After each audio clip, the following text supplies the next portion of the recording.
Hello, everyone. So, this time we're going to look at solving log equations that have one log in them. And again, we're going to use the sentence rule. The sentence rule is a rule that I like to use for both exponential equations and logarithmic equations to turn one into the other. Whenever I'm given a log equation, I like to use this rule to turn it into an exponential version, and that can help me solve it most of the time. So we're mostly going to look at examples of using this rule and solving our log equations. So here we go.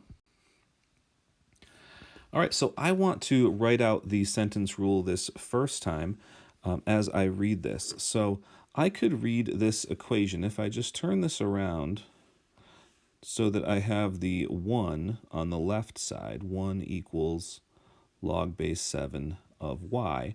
Then it's going to match up to my sentence rule right away. I would read it as 1 is the exponent on 7 that gives me y. 1 is the exponent on 7 that gives me y, right? Now, that immediately makes this a very simple thing to solve. Y equals exactly 7. And we're done. Again, that sentence was 1 is the exponent on 7 that gives me y. And using that sentence to structure your thinking is going to really help on each of these examples. Let's look at example 2. So in this one, again, I'm going to start with the object that's over here all alone, because I don't want to just say, is the exponent on 32? I want to start with 1/5 is the exponent on. So let's read this together. It's 1/5 is the exponent on 32 that gives me y as the result. So in this one, all we would have to do is 32 to the 1/5 power, and we would see that y equals 2. And we could check that by doing 2 to the 5th power, and that is 32. So it all checks out. Now, make sure that you watch all of the examples in this list, because toward the end, they are going to get more complicated, and it's very important that you check your answers as you go through in these more complicated ones. But we're going to bring up level just a little bit each time. So in this next one, I have log base 6 of x minus 7 equals -4. So this doesn't immediately fit my sentence rule. I can't just say -4 is, because I have this extra -7 there. So when that happens, you're going to want to do some algebra first, like adding 7 to both sides in this case. And then we'll get it into a similar structure to what we had in our previous examples. And now it can be read with our sentence rule. So 3 is the exponent on 6 that gives me x. 3 is the exponent on 6 that gives me x. And notice when I'm doing this, I'm often reimagining this with the 3 equals on the left side. So 3 is the exponent on 6 that gives me x. Or as I've written down here, 3 is the exponent on 6 that gives me x. So 6 cubed is just 216, and we're all set. Now, if you were to put 216 back into the original equation and figure that out, then it would work out to be correct. And I suggest that you do that each time, as log rules and doing the algebraic manipulations can be a little bit of a challenge. It's always important to check your answers at the end. All right, here's our next example. So again, we're going to have an extra bit of stuff here that keeps us from doing the sentence rule right away, but we've already seen this process of doing some algebra. So we're going to add 11 halves to both sides. And if I'm going to add 11 halves, I would want to change this -5 into how many halves that is, so that we have our common denominator. So we'll have -10 halves plus 11 halves. So let's see what our grand total is. Just 1/2 over there on the right side. And on the left, we have log base 25 of the negative of u.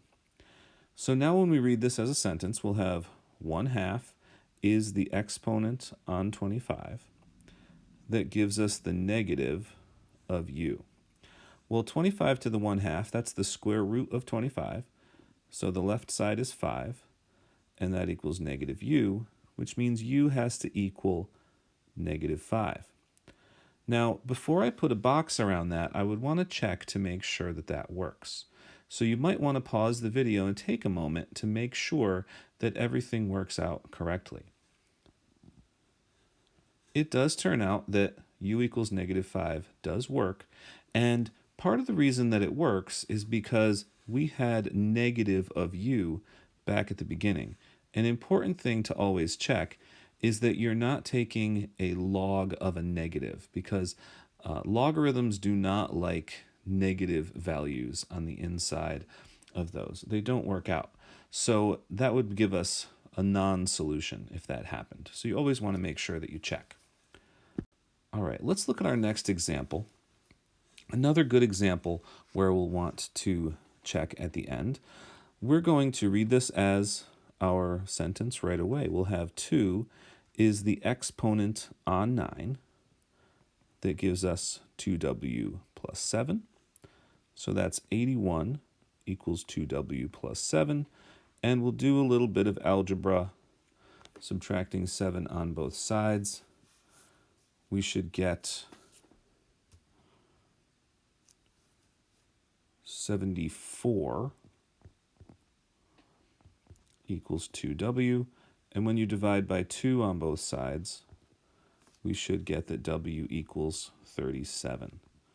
And again, if you were to plug that in, it does work out to be a correct answer. All right, example number 6. So in this one, we again are able to do our sentence rule right away. 1/2 is the exponent on 81. That gives us -9u minus 9. I would say the square root of 81 is 9, and the rest is some algebraic manipulation here. So we'll add 9 to both sides and get 18 is -9 times u. So when we divide by -9 on both sides, we should get that u equals -2. And when you plug that in, you want to notice that you do actually get a positive value inside of that logarithm, even though there are a lot of negatives. The way that it works out when you check is that it's going to be just fine. All right, let's look at our last example. Now, this one is not going to come out to as clear of a integer value answer like we've had before. This one is going to come out to a decimal. And it's also a log base e, a natural log being involved. So you have to always notice when you have a natural log, I like to put a little e down there so that I remember that that is actually a log base e. All right, so let's use our sentence rule. We're going to have 4/3 is the exponent on e. That gives me -2t minus 1. All right.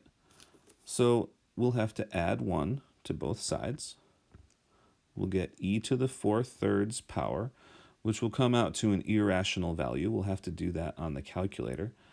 Plus 1 equals -2t, and we'll divide by -2 on both sides. So t equals -2.397, and I've rounded that to the nearest thousandth. So we can get answers like this as well. If you have any questions about solving these logarithm type equations, just let me know in the comments.